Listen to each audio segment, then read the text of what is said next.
예, 안녕하세요. 방금 소개받은 대구 북부아동 보호선 민간 장정규 관장입니다. 만나뵙게 돼서 대단히 반갑습니다.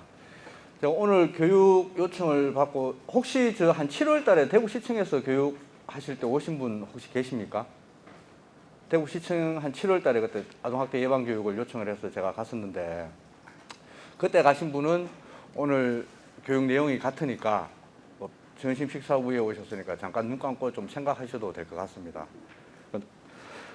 사실 제가 그 교육 요청을 받았을 때 공무원분들 대상으로 교육하는 거를 제가 안 하려고 그랬거든요. 왜냐하면 상당히 부담스러워요.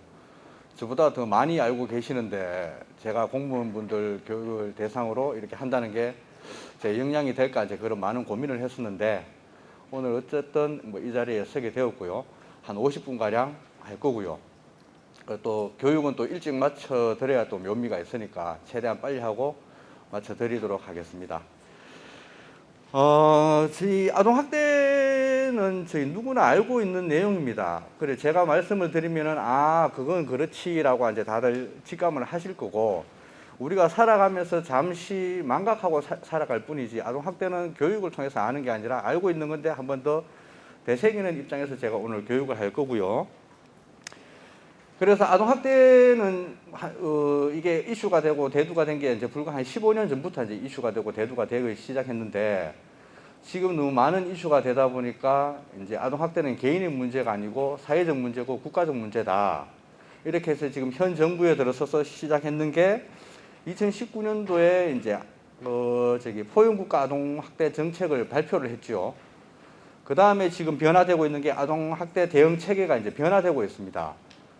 그러다 보니까 이제 2020년대에 들어가지고 민간에서 아동학대 조사 업무와 사례 업무를 시작하던 것이 아동학대는 이제 국가 책임이다라고 해서 조사 업무가 각 구군으로 넘어가게 되겠습니다. 그래서 저희 대구 북부아동보호전문기관도 3개 구를 담당을 했었거든요. 동구, 서구, 북구 3개 구를 담당을 했었는데 내일 모레 이제 11월 1일부터 구청 공무원한테 조사 업무가 이관되게 됩니다. 그래서 각 구청에 보시면은 아동보호팀이 신설되고 그리고 아동학대 전담 공무원이 다들 배치가 되었을 겁니다. 그래서 10월 31일까지는 신고 접수가 저희 아동보호전문기관이나 112 경찰로 하시면 되는데 11월 1일부터는 각 구청이나 경찰로 아동학대 신고를 하시면 될 것 같습니다. 교육 주제가 아동학대 예방 교육이고요. 이 제목을 보시다시피 이 아동학대 예방 교육 이 단어 자체도 좀 부정적이지만 교육 내용도 별 재미는 없습니다. 하지만 오늘 참석하신 김에 이 아동학대 예방 교육을 이제 인식하기 위해서 좀 들어주시면 고맙겠습니다. 자, 오늘 교육은요, 아동 권리의 이해, 그리고 아동학대 이해, 아동학대 의심 사례 발견 시 대처 방안에 대해서 순서대로 하나하나 읽어보면서 교육을 진행하도록 하겠습니다. 아동 권리의 이해부터 시작하도록 하겠습니다. 아동학대 예방 교육인데 왜 아동인권이 먼저 나오느냐? 아동인권하고 아동학대하고는 서로 연결되어 있습니다. 그래서 아동인권을 알게 되면 아동학대를 이해하기 쉬우니까 아동인권부터 간단하게 설명을 드리고 교육을 계속 진행할게요. 자, 지금부터 말씀드리는 것은 대한민국 아동복지법에서 이야기하는 게 아니라 유엔 국제아동권리협약에서 이야기하는 겁니다. 유엔 아동권리 국제협약에서는 아동은 18세 미만의 모든 사람이라고 되어 있습니다. 또는 자국이 정하는 성인 연령 미만인 사람이라고 되어 있는데 여기서 중요한 거는 모든이 중요합니다. 왜 모든이 중요하나 하면은 시대적으로나 사회적으로 사람인데 사람이 아닐 경우가 있었습니다. 생물학적으로는 사람인데 사람으로 취급 못 받는 경우가 언제 있냐? 쉽게 말해서 프랑스 혁명 시대 시민혁명 때 그때는 남자는 사람으로 취급을 받았고 여자는 사람으로 인정을 못 받았습니다. 그리고 남자인 경우에도 일부 세금을 내는 사람만 사람으로 인정을 받았고요. 세금 미납자는 또 인정을 못 받았거든요. 그리고 로마 시대 보면은 노예가 있었죠. 그때는 또 사람을 인정을 못 받았었어요. 그리고 저희 한국 같은 경우도 옛날 조선 시대에 보면은 양반집이 있었고 머슴이 있었죠. 그 머슴들은 또 사람으로 인정을 못 받았습니다. 그래서 국제아동권리협약에서는 사람이면서도 사람으로 인정받지 못했는 경우가 있었기 때문에 이 모던을 추가를 했습니다. 그래서 모던이 추가가 되었기 때문에 국제아동권리협약에서는 모던이 제일 중요하다. 그렇게 알고 계시면 될 것 같고요. 다음으로 인권입니다. 인권은 인간답게 살아갈 권리입니다. 어떻게 보면은 너무 광범위하다는 정의가 있지만 이 인간답게 살아갈 권리가 너무 광범위하고 국가적으로 살아가는 그 방식이 다르기 때문에 유엔에 비준해 있는 195개국의 나라의 사람들이 유엔에 이야기를 했습니다. 인권이 인간답게 살아갈 권리라고 정의를 했는데 이거는 너무 광범위하고 애매모호하다. 그래서 또 다른 정의를 좀 내려주세요 라고 얘기를 하니까 유엔에서는 인권의 정의는 인간답게 살아갈 권리 저 하나만으로 족하다. 왜? 인간답게 살아갈 권리는 각 나라별로 그리고 생활에 처해 있는 환경별로 다들 다르기 때문에 앞으로 점점 진보해 나가는 거기 때문에 인간답게 살아갈 권리 저 외가 정의가 내려진다면 인권의 정의는 어떻게 더 축소밖에 될 수 없다. 그래서 인권은 인간답게 살아갈 권리다라는 게 그 외의 정의는 필요 없다라고 이야기를 하고 있습니다. 다음 권리, 태어나면서 보장받아야 하며 보장받지 못했을 경우 당연히 주장하여 보장받을 수 있음. 당연히 요거는 보장을 받아야 되겠죠. 그래서 아동 인권은 무엇이냐? 아동이 인간으로서 누려야 할 기본적인 제 권리를 말하고 요거는 아까 앞에서 이야기했던 인권입니다. 다음에 성, 언어, 종교, 인종, 피부색, 능력에 관계없이 인간으로서 가지는 기본적인 권리와 요 인간적인 권리와 그 다음에가 중요하겠죠. 생애 시기적 특수성에 입각해 요 생애 시기적은 언제입니까? 아동 인권이니까 생애 시기적은 아동을 말하겠죠. 그래서 아동의 특수성에 입각해 특별한 보호와 배려를 받을 권리. 그러면은 여기서 하나 문제를 드릴게요. 생애 시기적 특수성의 아동입니다. 아동은 왜 특별한 보호와 배려를 받아야 됩니까? 혹시 알고 계시는 분? 그렇죠? 예. 왜 특별한 보호와 배려를 받아야 되냐 하면 아이들은 자기들의 인권이나 권리를 주장하는 데 상당한 제약이 따릅니다. 왜? 환경적으로나 생활 여건적으로나 어른들보다 자기를 표현할 수 있는 그런 제약이 많이 따르기 때문에 아이들은 특별한 보호를 받아야 된다. 뭐 그런 뜻입니다. 그 다음에 지금도 계속 유엔 국제아동권리협약에서 이야기하고 있는 내용입니다. 아동권리 중에 4가지 기본 권리가 있습니다. 이것은 언제부터 시작되느냐? 아이가 태어나는 그 순간부터 이 4가지의 권리는 가지고 태어납니다. 그러면 하나하나 짚어보도록 하겠습니다. 생존권, 보호권, 발달권, 참여권 4가지 권리는 기본적으로 가지고 태어나는데 자, 생존권 먼저 보도록 하겠습니다. 적절한 생활 수준에 누릴 권리, 안전한 주거지에서 살아갈 권리, 충분한 영양을 섭취하고 기본적인 보건 서비스를 받을 권리, 기본적 삶을 누리는 데 필요한 권리, 쉽게 말해서 의식주죠. 다음 보호권입니다. 모든 형태의 학대와 방임, 차별, 폭력, 고문, 징집, 부당한 형사처벌, 과도한 노동, 약물과 성폭력 등 아동에게 유해한 것으로부터 보호받을 권리. 학대로부터 아이들은 보호받을 권리가 있습니다. 다음 발달권, 잠재 능력을 발휘하는 데 필요로 한 권리, 교육을 받을 권리, 여가를 즐길 권리, 문화생활을 하고 정보를 얻을 권리, 생각과 양심과 종교의 자유를 누릴 권리. 아이들은 어린이집에 갈 권리가 있고 학교에 갈 권리가 있습니다. 이거 발달권입니다. 참여권은 자신의 생활에 영향을 주는 일에 대하여 의견을 말할 수 있으며 그 의견을 말하고 존중받을 권리로 표현의 자유, 양심과 종교의 자유, 의견을 말할 권리, 평화로운 방법으로 모임을 자유롭게 열 수 있는 권리, 사생활을 보호받을 권리, 유익한 정보를 얻을 권리. 아이들은 자신의 이야기를 표현할 수 있고요. 종교의 자유도 있습니다. 그리고 휴대폰에 내 개인 정보나 사생활을 어머니한테 안 보여줄 권리도 있습니다. 이것이 바로 참여권입니다. 자, 지금까지는 유엔 아동권리국제협약에서 이야기했던 부분이고요. 자, 지금부터는 아동학대 이해 여기서부터는 저희 아동복지법에 명시되어 있는 근거로 지금은 제가 말씀을 드릴게요. 아동학대의 개념인데요. 아동학대의 개념은 쉽게 말해서 아동학대 행위가 있고요. 다음에 아동학대 범죄가 있습니다. 아동학대 행위는 쉽게 말해서 아동복지법이고요. 아동학대 범죄는 처벌하기 위한 아동학대 처벌법에 해당이 됩니다. 자, 그러면 보시면은요, 아동학대 행위는 아동학대 범죄로 수사 진행하지만 범죄가 아닌 교화 대상으로 처리합니다. 어떤 부분에 대해서? 경미한 부분에 대해서. 경미한 부분에 대해서 아동학대 행위를 했다고 해서 다들 징역 사지는 않습니다. 일회성이고 경미한 부분에는 수사는 진행하지만 징역이나 벌금이 나오지 않고 아동보호전문기관에 가서 상담 위탁을 몇 시간 받아라. 이런 식으로 교화 대상이 처리가 되고요. 아동학대 범죄에 대해서는 처벌 대상이 됩니다. 형법에 속하기 때문에 범법자가 되고요. 그래서 정리하자면은 정도나 법률 위반 정도에 따라 아동학대는 처벌 대상이 될 수도 있고 상담, 교육 대상이 될 수도 있습니다. 이 부분은 뒤에 가면 자세하게 나오는데요. 계속해서 아동학대 개념에서 말씀드리겠습니다.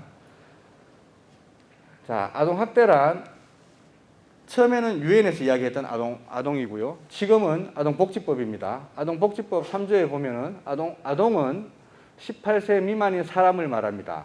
아동복지법 3조 1항에 명시되어 있습니다.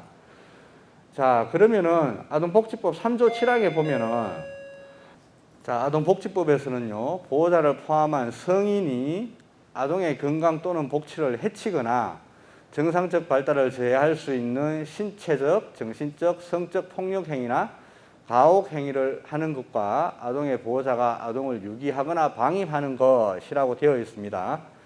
요거는 금지 행위입니다. 이 금지 행위를 하면은 법에 어긋난다, 처벌한다 이 뜻이겠죠. 자, 그러면은 요거는 아동복지법이고요. 아동복지법에 보면은 보호자를 포함한 성인입니다. 어떻게 보면은 모든 성인이 해당이 될 수 있겠죠. 자, 그러면 아동학대 범죄란 아까 앞전에 아동학대 범죄가 나왔었죠. 아동학대 범죄란 보호자에 의한 아동학대를 말합니다. 여기는 학대 행위자의 주체가 보호자에 한정되어 있습니다. 이 부분이 차이가 나는 거고요. 그래서 아동학대 범죄란 형법상 범죄, 상해, 폭행, 유기, 학대, 체포, 강간, 강요, 재물손괴, 복지법상 범죄, 아까 복지법상 신체, 정서, 성, 방임, 여기 신체, 정신, 성적 폭력행위나 보호자가 아동을 유기하는 것 포함되어 있습니다. 다른 분별에 의해 가중되는 죄, 그리고 아동학대처벌법에 규정된 범죄, 치사, 중상해, 상습범, 이 부분은 아동학대 범죄 처벌법에 해당이 됩니다. 자, 여기서 하나 제가 문제를 드리겠습니다. 보호자를 포함한 성인이 있고요. 여기도 보호자가 있습니다. 자, 보호자가 어디까지가 보호자이냐? 친권자 여러분들 잘 아실 겁니다. 부모님 친권자입니다. 후견인 어린 아이들이 있는데 부모님들이 갑자기 교통사고로 사망을 하셨다. 그 아이들은 친인척한테 맡겨졌다. 친인척이 후견인이 될 수 있습니다. 법원에 물론 허락을 받아야 되지만 아이가 갑자기 시설에 갔습니다. 양육시설 원장님은 후견인으로 지정될 수 있습니다. 그래서 그런 분들이 후견인이고요. 아동보호, 양육, 아동복지시설이나 그룹홈 원장님이시겠죠. 교육의무자, 유치원선생님, 학교선생님, 교육의무자입니다. 업무, 고용 등의 관계로 사실상 아동을 보호, 감독하는 자. 제가 지금 문제를 하나 드릴 건데요. 맞추시면 제가 선물을 하나 드릴게요. 자, 16세 여자 아동이 있습니다. 그래서 이 여자아이가 아르바이트를 하고 싶습니다. 집 앞에 편의점에 가서 사장님께 얘기해서 저녁 6시부터 저녁 9시까지 3시간 동안 아르바이트를 하겠습니다. 그래서 채용이 됐습니다. 이 편의점 사장님은 6시부터 9시까지 이 아이의 보호자입니까? 아닙니까? 방금 어느 분이 어디서 나오신 것 같은데요? 아닌가요? 분명 보호자입니까? OX. O. 맞습니다. 선물 하나 드리시죠. 예. 예, 그 시간만큼은 편의점 사장님이 보호자입니다. 그리고 업무 고용 등의 관계로 태권도 학원 관장님, 사범님, 학원 선생님 다 업무 고용 등의 관계에 해당이 되겠죠. 그 아이가 학원에 가서 하원할 때까지는 보호자에 해당이 됩니다. 그러면 그 시간 외에는 이제 비보호자가 되겠죠. 그렇게 이해를 하시면 될 것 같습니다. 아동학대 유형인데요. 아동학대 유형은 신체학대, 정서학대, 성학대, 방임 및 유기 네 가지로 정해져 있습니다. 아까 아동복지법에 보면은 신체, 정서, 성, 방임, 유기가 나왔었죠. 요 네 가지로 정의가 되는데요. 신체학대 먼저 보겠습니다. 아동에게 행하는 신체적 폭력 또는 가혹 행위, 때리거나 물건으로 아이를 때리거나 도구를 사용해서 때리거나 아니면 뜨거운 물을 붓거나 화상을 입히거나 담뱃불로 지지거나 완력을 사용하거나 이 부분은 멱살을 잡거나 이런 부분이 다 신체 학대에 해당이 됩니다. 최근에 어떤 아버지가 3살 된 아이를 너무 많이 밤에 울기 때문에 뺨을 한 차례 때렸습니다.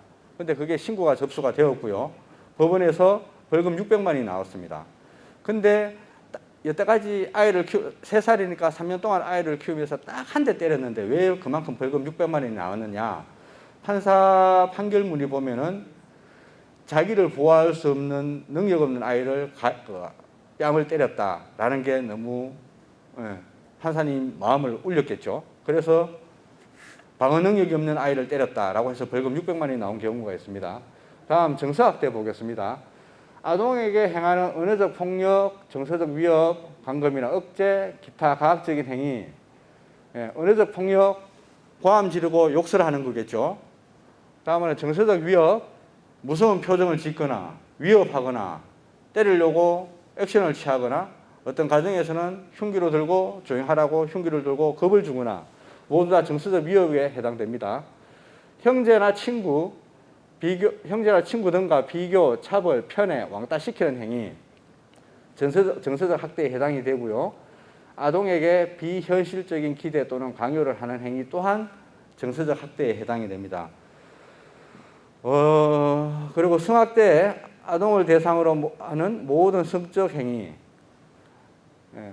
아동을 성적으로 관찰하거나 성적 노출을 하는 행위, 성적으로 추행, 유사 성행위, 성교를 하는 행위, 성매매를 시키거나 이를 매개하는 행위 모두가 성학대에 해당이 되고요. 방임, 유기 보겠습니다. 방임은 3가지가 있습니다. 물리적 방임, 교육적 방임, 의료적 방임 요 3가지가 있는데요. 물리적 방임 먼저 보시겠습니다. 기본적인 의식주를 제공하지 않는 행위, 상해와 위험으로부터 아동을 보호하지 않는 행위, 여기 오타가 있네요. 죄송합니다. 기본적인 의식주를 제공해야 됩니다. 자, 교육적 방임, 보호자가 아동을 학교에 보내지 않거나 아동의 무단 결석을 허용하는 행위. 초등학교 되면 입학 시즌이 왔는데 입학 안 하는 경우가 가끔 있습니다. 그러면 아동보호전문기관 경찰, 제가 알기로는 구청 공무원분들도 요즘은 같이 동행하는 걸로 알고 있는데 3.114 결석을 했을 때 그럴 경우에 학교를 보내지 않으면 물리적 방임이고요. 또 저희들한테 학교에서 신고가 되는데 어떤 내용이 최근에 있었냐 하면은 애가 일주일 동안 학교를 안 왔습니다. 그래서 교육적 방임이 의심된다라고 이야기가 신고가 들어왔고요. 확인을 해보니 아버지는 안 계시고 어머니만 계십니다. 근데 아이가 학교를 안 가려고 하기 때문에 어머니는 아이를 손잡고 학교 1층 현관까지 데려다 주고 올라가는 걸 보고 어머니는 이제 일하러 가셨죠. 근데 이 아이는 계단 올라가는 척 하면서 어머니가 가시는 교문 밖에 나가는 걸 보고 뒷문으로 도망 다녔습니다. 그런 경우거든요. 그런 경우도 간혹 저희들한테 신고가 되는데 사실관계를 확인해 보면 어머니는 최대한 노력을 했고 최소한의 노력을 다 했었습니다. 근데 아이가 스스로 빠져나왔는 거기 때문에 저희는 아동학대로 판단하지 않았던 경우가 있습니다. 의료적 방임 볼게요. 혹시 여기 보이십니까? 의료적 방임은 아동에게 필요한 의료적 처치를 하지 않는 행위, 아이가 태어나서 필수적으로 받아야 하는 예방접종이 있습니다. 그 예방접종을 하지 않는 행위, 의료적 방임에 해당이 되고요. 아이가 아픈데 병원에 데리고 가지 않는 행위도 의료적 방임에 해당이 됩니다. 그리고 유기 아동을 보호하지 않고 버리는 행위, 아동을 병원에 입원시키고 사라진 경우, 아이를 버리는 건 당연히 유기겠죠. 근데 여기 보면 아동을 병원에 입원시키고 사라진 경우, 지금은 그런 경우가 없지만 과거 한 10년 전에는 어떤 일이 있었냐 하면은 어머니가 미혼모인데 병원에 가서 출산을 했습니다. 병원에 산부인과에서. 그리고 나서는 아이는 저체중으로 해서 인큐베이터에 들어가 있었고요. 어머니는 다음날 사라졌어요. 도망을 갔어요. 근데 이게 사건화가 되었는데 불과 한 12년 전만 해도 이거는 법원에서 유기로 판결하지 않았어요. 왜? 아이를 길거리에 버리거나 버려서 아이한테 사고의 위험성이 있을 경우에만 유기로 판단을 했었거든요. 근데 지금은 아동학대 인식 개선이 너무 많이 되다 보니까 병원에 버리고 간 그조차도 지금은 아동학대 유기로 지금 판단되고 있습니다. 그래서 시대가 많이 지금 변해 있는 상태죠. 그래서 제 개인적으로는 신체학대, 정서학대, 성학대, 방임, 유기 모두 다 아이들이 받아서는 안 될 학대인 것은 당연한 거고요. 제 개인적으로 보면 정서학대가 저는 가장 심각하다고 생각을 합니다. 왜 그러냐 하면은 신체학대, 성학대, 방임, 유기는 우리가 관심만 있으면 바로 확인이 가능하거든요. 근데 이 정서학대라는 것은 확인이 안 돼요. 피해 아동이 직접 이야기를 해야 알 수가 있는 겁니다. 정서학대가 왜 또 심각하고 제일 무서운 학대 피해냐 하면은 혹시 유영철, 강호순, 김길태 혹시 들어보셨는가요? 지금 고개 끄덕이신 분들이 지금 몇 분 계시는데 이 사람들이 누구냐 하면은 연쇄살인범이죠. 사이코패스. 이 사람들을 조사를 하다 보니까 옛날에 과거에 어릴 때 정서학대 피해자였어요. 그러면 이 사람들은 태어날 때부터 살인마로 태어났습니까? 아니거든요. 아동기에 걸쳐 장기간에 걸쳐서 꾸준히 은근하게 주위 사람들, 특히 부모님들한테 정서학대를 계속 받고 자랐습니다. 정서학대를 받으면 어떻게 됩니까? 일단 우울해지죠. 기분 장애가 옵니다. 분노가 표출이 안 되죠. 누군가는 죽이고 싶죠. 이게 쌓이다가 발견이 돼서 심리치료를 하면 그게 해소가 되지만 이게 그냥 자라버리면은 사람들은 어릴 때 뇌가 어른이 될 때까지 계속 자라잖아요. 그러면 이런 학대 피해자들은 어떻게 되냐 하면은 정서적 사고를 지배하는 뇌의 전전두엽이 일반 어른들과는 차이가 나요. 그러다 보니까 이 뇌가 범법자로 만드는 거죠. 이 범법자들이 보면 아까 제가 말씀드렸던 이 세 명의 범법자들이 프레데터형 범죄자들이거든요. 어떤 습관이냐 하면은 내가 있다가 상대가 기분 나쁘거나 뭐 묻지마 폭행 이런 게 아니에요. 몇 날 며칠 지켜보고 저 사람이 나보다 약하다. 그러면 범죄를 가하는 거거든요. 그래서 이 연쇄살인범들이 보면은 나보다 약한 사람, 특히 여자, 아이들, 다들 보면은 그런 유형들이라고 지금 범죄 심리학자들이 그렇게 얘기를 하고 있습니다. 그래서 정서학대가 사람이 성장 아동기에서 받는 상처가 어른까지 대물림되고 이 사람들이 나중에는 어떻게 하죠? 자기 아이들을 또 학대하거든요. 저희가 신고 접수를 받고 학대 행위자들을 조사하다 보면 대개가 80%, 70%, 80%가 부모님들이거든요. 그러면은 상담을 하다 보면은 거의 50% 이상은 자기네들이 옛날에 학대를 받고 자랐어요. 근데 내가 학대를 받았으면 무척이나 싫을 텐데 내 자식한테도 그걸 또 똑같이 학대를 가하면서 대물림하고 있거든요. 왜? 제일 쉬운 방법이거든요. 아이를 통제하기 위해서. 그래서 정서학대가 제일 무서운 거는 정신을 지배하고 소유하고 통제하는 겁니다. 그래서 정서학대가 제 개인적으로는 제일 심각하다라고 저는 생각을 합니다. 아동학대 징후에 대해서 지금 살펴보도록 하겠습니다. 자, 아까 계속 나왔던 얘기죠. 신체학대입니다. 설명하기 어려운 신체의 상흔, 발생 및 회복에 시간차가 있는 상처, 비슷한 크기의 반복적으로 긁힐 상처, 사용된 도구의 모양이 그대로 나타난 상처. 자, 설명하기 어려운 신체의 상처. 돌도 안 지난 영유아 아기 같죠. 근데 귀에 보면 이 상처가 있습니다. 학대 행위자들 이런 부분에 대해서 설명해 달라고 하면은 침대에서 떨어졌다. 아니면 자기가 보행기에 귀를 비볐다. 침대에서 떨어지고 보행기에 비비더라도 이 부분에 대해서 이렇게 상처가 나지 않거든요. 어른들이 비틀어야 저기 나는 상처입니다. 그래서 설명하기 어려운 상처죠. 발생 회복에 시간차가 있는 상처. 이 허벅지 상처하고 이 허벅지 상처하고 구슬이 보면은 회복 속도가 다 달라요. 그러면은 당일날 그랬으면 똑같이 회복이 될 건데 상처 낫는 속도가 다 다릅니다. 이런 경우, 그리고 비슷한 크기의 반복적으로 긁힌 상처, 도구 모양이 그대로 난 상처, 간혹 보면은 회초리 자국, 다리미로 던져서 다리미가 그대로 찍힌 상처, 뭐 이런 경우가 간혹 있습니다. 담배불 자국, 뜨거운 물에 잠겨있는 뜨거운 물에 생긴 화상 자국, 이런 경우도 있고요. 그리고 입술, 치아, 눈, 외음부 상처, 긁히거나 물린 자국에 의해 상처, 손발이나 발목에 긁힌 상처, 성인에 의해 물린 상처, 겨드랑이, 팔뚝 안쪽, 허벅지 안쪽 등 다치기 어려운 부위의 상처. 이게 아동학대의 징후입니다. 신체학대의 징후가 되겠죠. 자, 정서학대의 징후입니다. 아까 제가 처음에 정서학대에 대해서 이야기했듯이 발견이 어려워 아동을 유심히 관찰해야 됩니다. 사실은 본인이 얘기 안 하면 이거는 상대편은 알 수가 없어요. 그래서 특정 물건을 계속 빨고 있거나 물어뜯고 행동장애가 나타납니다. 반사회적, 파괴적 행동장애가 나타나고요. 신경성 기질, 아이들 따른 또래 아이들하고 놀지는 못하죠. 폭력적으로 변합니다. 정신신경성 반응, 히스테리, 강박, 공포, 언어장애, 극단행동, 과잉행동, 자살시도, 실수에 대한 과잉반응, 혹시나 학교에서 물컵을 딱 떨어뜨렸는데 많이 위축되거나 겁먹을 경우 좀 이상하죠. 부모와의 접촉에 대한 두려움 등 이 모든 것이 정서학대의 징후고요. 방임의 징후 보겠습니다. 방임의 징후는 발달지연, 성장장애, 비위생적인 신체 상태. 이러면 어떻게 되겠습니까? 요 뒤에도 나오지만 이런 가정 환경에서 생활하다 보면은 아이 몸에서 당연히 냄새가 날 거고요.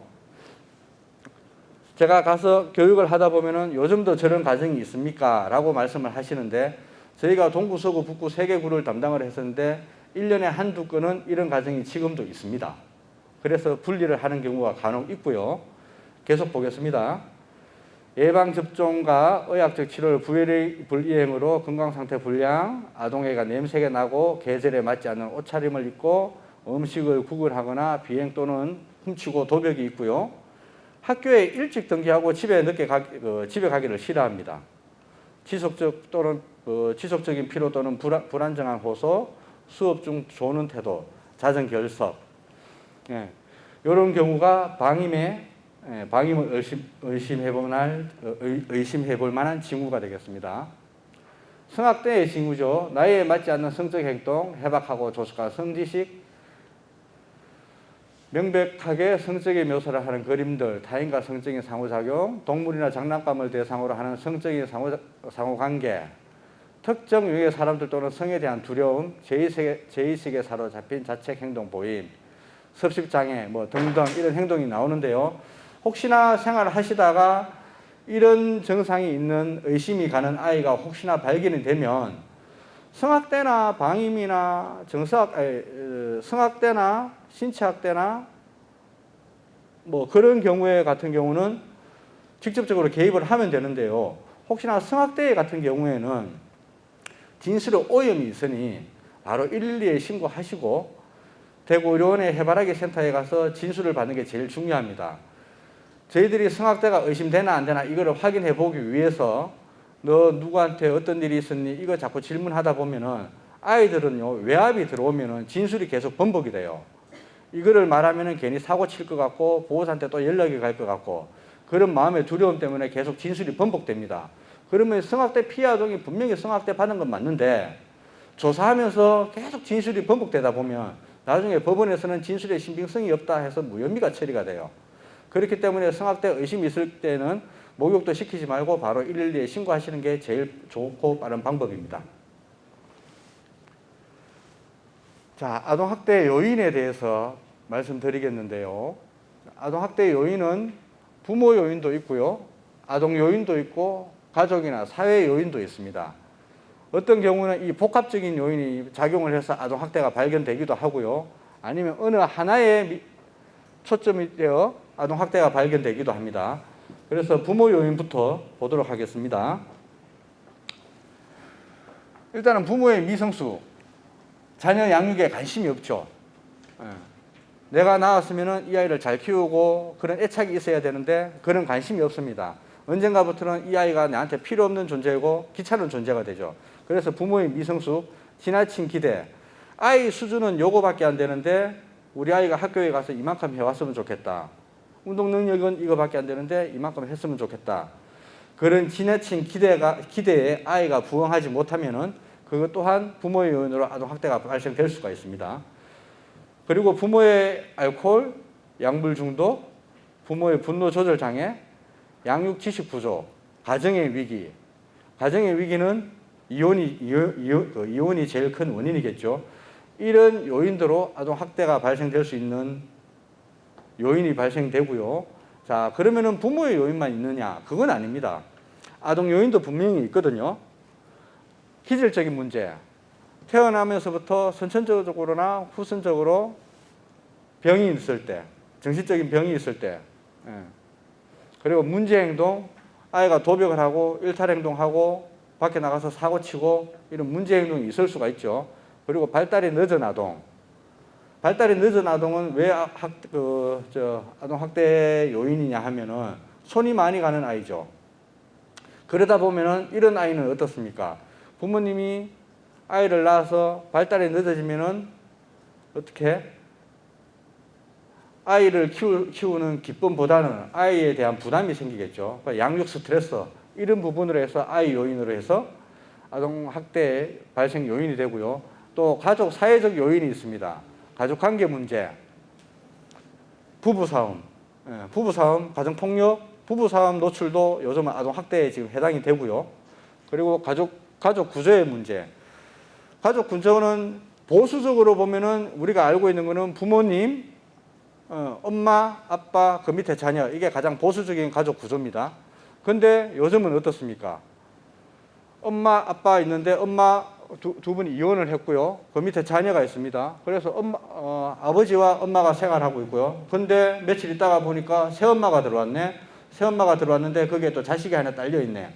요즘 이 가족 구조적인 문제가 좀 심각하죠. 그래서 이런 요인이 아동학대의 요인이 되고요. 사회 지지체계 결여. 요즘은 제가 보기에는 사회 지지체계 결여가 너무 잘 되어 있습니다. 어느 한 가정에 주민센터에서 그걸 알게 되면은 거기다 지원을 하죠. 복지관도 지원합니다. 그리고 아이한테 심리 상태가 이상하다 싶으면은 심리치료센터도 또 지원을 합니다. 청소년 상담 복지센터도 지원을 하고요. 그래서 요즘은 이 사회적 지지체계가 너무 많이 한 가정에 집중되는 게 차라리 문제이지 옛날같이 지지체계가 없다라는 것은 조금 말이 안 맞는 것 같습니다. 요즘에는. 자녀에 대한 소유의식. 자녀에 대한 소유의식이 너무 강하기 때문에 지금 아동학대가 계속 일어나고 있는 거고요. 그리고 이 소유의식 때문에 요즘 보면은 간혹 뉴스에 보면 이런 경우가 있습니다. 이제 부모님하고 아이들하고 동반자살을 했을 때 이게 자녀에 대한 소유의식이거든요. 내 새끼는 내가 키우고 나 없어는 못 자랄 것 같고 그래서 내가 힘들어서 자살하는데 어떻게 합니까? 동반 자살을 합니다. 아이는 하나의 인격체로 봐야 되는데 그렇지 못하고 있죠. 그래서 내가 죽으면 이 자식은 이 험난한 사회를 살아가지 못할 거야. 그래서 동반 자살을 하고 부모의 소유의식이 너무 강하기 때문에 이런 경우가 생깁니다. 폭력에 대한 가치와 규범. 이건 무슨 말인지 아시겠죠?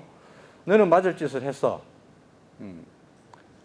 언제 이거 안 하면은 너는 뭐 오늘 맞을 거야. 학교 선생님도 마찬가지죠. 지금부터 떠들면 뒤에 가서 너는 벌 쓸 거야. 그래서 이 폭력에 대한 가치 어겨. 너는 맞을 짓을 했어. 어떤 행위를 하더라도 맞을 짓을 했는 행위는 없거든요. 근데 저희 한민족은 뿌리 깊은 역사를 가지고 있지만 또 뿌리 깊은 문화가 이 체벌 문화입니다. 그래서 폭력에 대한 가치와 규범이 이제 그런 뜻이고요. 아동학대 사건입니다.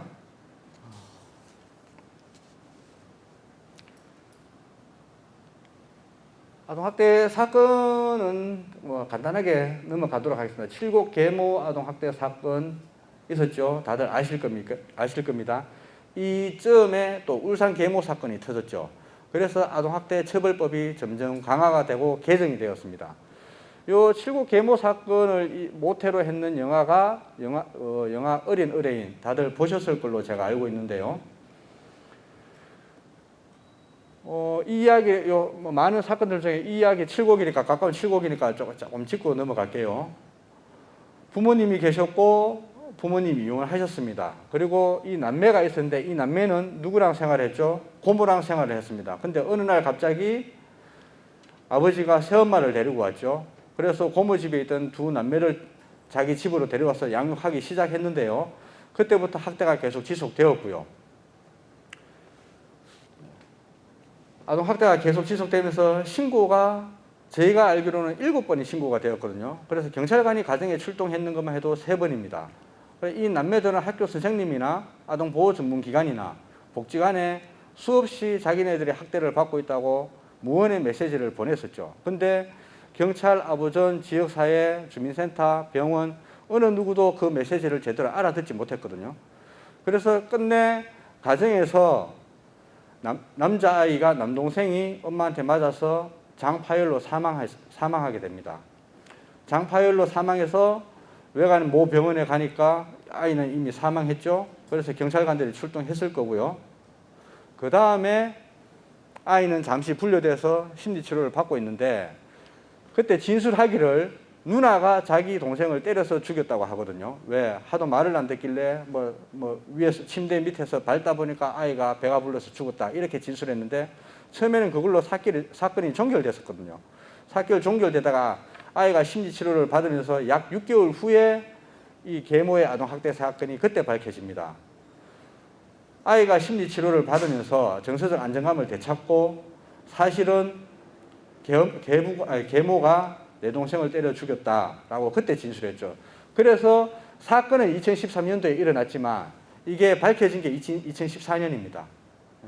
요 칠곡 계모 아동학대 사건이 있었고요. 천안 계모 아동학대 살인사건, 정인이 사건 다들 아실 겁니다. 정인이 사건 때문에 아동학대법이 또 한 번 개정이 되었고요. 그리고 구미 3세 여아 사망사건 다들 아시죠? 엄마가 언니고 외할머니가 엄마인 사건. 그리고 사건이 계속 아동학대 사건은 계속 일어납니다. 사망사건 위주로 제가 작성을 했는데요. 동탄 영어 유치원 학대 사건, 청주 구이동 어머니 살해 사건, 평택 원영이 사건, 울산 서현이 사건. 울산 서현이 사건 같은 경우는 아이가 소풍을 가고 싶다고 항상 엄마한테 졸랐었고 소풍 당일날 엄마 지갑에서 2,000원을 훔쳤습니다. 그게 발각이 되어서 갈비뼈 16개가 부러지는 사건으로 아이가 사망을 했었죠. 다들 잘 아실 겁니다. 아동학대 현황에 대해서 말씀드릴게요.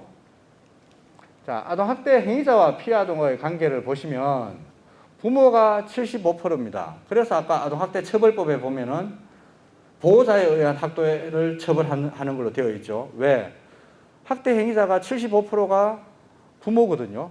부모가 아동학대를 하는 경우가 제일 많습니다.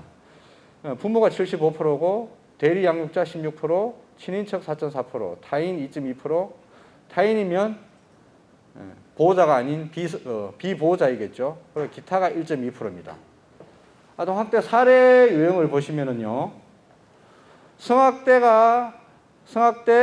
방임, 정서, 신체가 있는데 아까는 학대가 4가지 종류였습니다. 신체학대, 정서학대, 방임, 성학대 아까는 4가지인데 이 중복학대는 뭐냐? 중복학대는 2가지 학대가 겹치는 게 중복학대거든요. 예를 들어서 때리면서 욕을 했다. 2가지가 겹치죠. 그럼 중복학대입니다. 욕을 하고 성학대를 했다. 또 겹치죠. 이런 경우 2가지 학대가 겹치는 게 중복학대입니다. 중복학대가 48.2%. 아동학대 현황이고요. 아동학대는 매년 증가하고 있습니다. 지금 줄어들지 않고 있고요. 지금 19년도에 4만 1,000건이 신고 접수가 되었는데 21년도지만 21년도 통계는 아직 안 나왔고요. 작년 통계를 제가 정리를 못했는 것 같네요. 작년 통계가 4만 5천 건이 신고 접수가 되었습니다. 아동학대 신고 건수는 지금 매년 증가하고 있고요. 아동학대 의심 사례 발견 시 대처 방법에 의해 오늘 요 내용이 가장 여러분들한테 제일 중요할 것 같은데요. 아동학대 의심 신고. 자, 아동학대 범죄의 처벌 등에 관한 특례법 제10조 1항에 보시면 누구든지 아동학대 범죄를 알게 된 경우나 그 의심이 있는 경우 시군구 또는 수사기관에 신고할 수 있다 되어 있습니다. 요 해석은 저보다 여러분들이 더 잘 아실 거고요. 자, 누구든지 그러면 아동학대를 의심하거나 알게 된 경우에 신고하면 됩니다. 예, 특례법 10조 1항입니다. 여기는 없는데 특례법 10조 2항에는 뭐라고 되어 있냐 하면은 다음 각 호의 어느 하나에 해당하는 사람은 아동학대 범죄를 알게 된 경우 시군구 또는 수사기관에 신고하여야 한다고 되어 있습니다. 그럼 다음 각 호는 뭐냐? 다음 각 호가 25가지의 호가 있는데 그것이 바로 신고 의무자이겠죠. 그래서 우리나라에는 아이가 직접적으로 아이를 직접적으로 밀접을 하거나 밀촉을 하거나 아이를 보는 이분들에게 25개군의 직군에게 아동학대 신고 의무자를 부여하고 있습니다. 그래서 다음 각 호 중 세 번째 호 제3호가 보면은 아동복지법 제13조 아동복지 전담 공무원으로 명시되어 있습니다. 그래서 아동복지 전담 공무원은 신고 의무자이고요. 신고 의무자는 신고할 수가 있다 아니고 학대를 알게 된 경우 그 의심이 있는 경우에는 반드시 신고하여야 한다고 되어 있습니다. 신고 안 했을 경우에 과태료 500만 원 이하 그렇게 규정되어 있고요. 자, 그러면은 언제 신고하느냐? 언제 신고해야 됩니까? 간혹 동네 주민분들이 신고하시는 거 보면은 출동을 해서 보면은 이런 경우가 있어요. 아, 저 집에 지금 애 울음소리가 너무 심하게 나고 쿵쿵쿵 걷는다. 이거 아동학대다. 이런 경우가 있거든요. 근데 경찰관하고 저희하고 가보면은 그 집에 애가 없어요.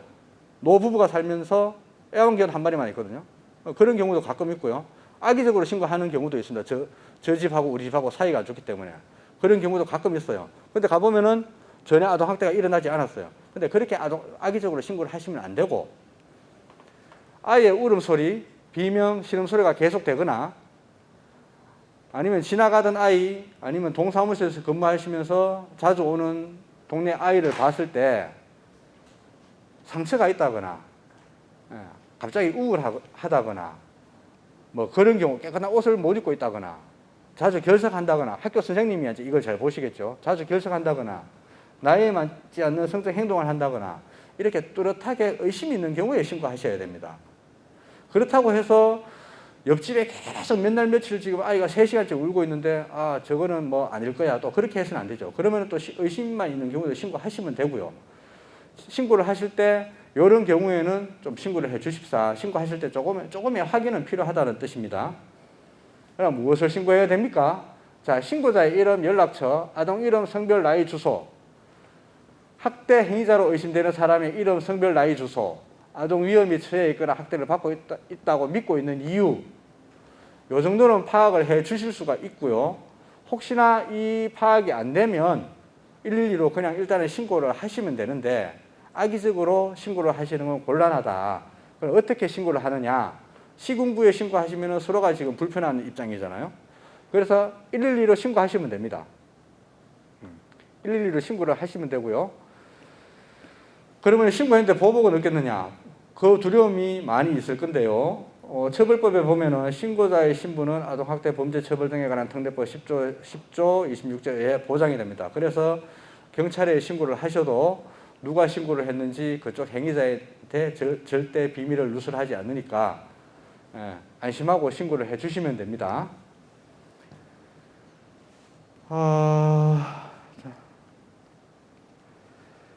그래서 저희들이 시간이 한 5분 남았는데요. 빨리 끝내도록 하겠습니다. 저희들이 현장에 가보면은 내 새끼는 내가 키우는데 당신이 이 아이하고 한번 살아보세요. 이런 경우가 되게 많아요. 그러면 특히나 또 젊은 직원이 결혼 안 한 젊은 직원이 가면은 그 행위자들하고 또 말싸움에서도 지고 오는 경우도 가끔씩 있거든요. 근데 예전에는 한두 대 맞고 자랐죠. 저 역시도 부모님한테 한두 대 맞았고요. 여기 계시는 분들도 조금 연륜이 있으신 분들은 한 대도 안 맞아보신 분들은 아마 없을 겁니다. 부모님이나 학교 선생님 이런 분들에게 분명히 한 대는 맞고 자라셨을 거고 안 맞고 자랐으면 정말 잘 자라신 거지만 옛날에는 시대가 그랬거든요. 근데 저는 옛날에 한 대 맞고 옆집 친구한테 가면 친구도 엄마한테 또 맞고 있어요. 예. 그래서 두 맞은 놈들끼리 어디로 갑니까? 산으로 들러 뛰어다닙니다. 예. 그러다 보면 또 스트레스가 해소가 돼요. 예. 옛날에는 집에 가면은 안방에 TV 한 대밖에 없었죠. 지금은 TV가 여러 대 있습니다. 스마트폰 있죠. PC방 있죠. 옛날에는 제 때는 그게 없었어요. 그냥 오로지 산에 들러 뱀 잡으러 깨구리 잡으러 다녀야 되고 그러다 보면 스트레스가 풀리고 그래 집에 와서 저녁 먹다가 한 방에서 엄마, 아빠, 형, 사촌, 동생 텔레비를 보다 보면은 또 이게 풀려요. 그러다 보면 또 저녁 먹다가 엄마가 아까 때려서 너는 왜 이렇게 맞았고 엄마가 또 이런 기분이었고 또 이해가 됩니다. 엄마 애정 표현이 저한테 오고요. 애정 표현이 저한테 오면 어떻게 됩니까? 정서적 쾌감이 또 일어나요. 그래서 학대라고 저는 생각하지 않고 이제 그렇게 자랐는데 근데 지금은 어떻습니까? 양육 환경이나 아이가 지금 노는 환경이나 이 모든 게 지금 시대가 변했거든요. 이 지금 시대가 변한 이 상황에서 옛날에 내가 맞고 자랐으니까 너도 한 대 맞아야 돼. 이거는 안 맞습니다. 그래서 사회가 변했으니까 옛날 얘기는 아이들한테 할 필요가 없어요. 그래서 오늘 제가 준비했는 교육 내용은요, 여기까지고요. 여기 계시는 분들이나 저도 예전에는 아이였습니다. 예전에는 아이인데 지금은 성인이 되었죠. 그래서 항상 돌아가셔서 업무를 하시든 가정생활을 하실 때 항상 아이들 입장에서 아이들 눈높이에서 바라봐 주시고 아이들을 한 번 더 이해해 주셨으면 감사하겠습니다. 오늘 교육 이것으로 마치겠습니다.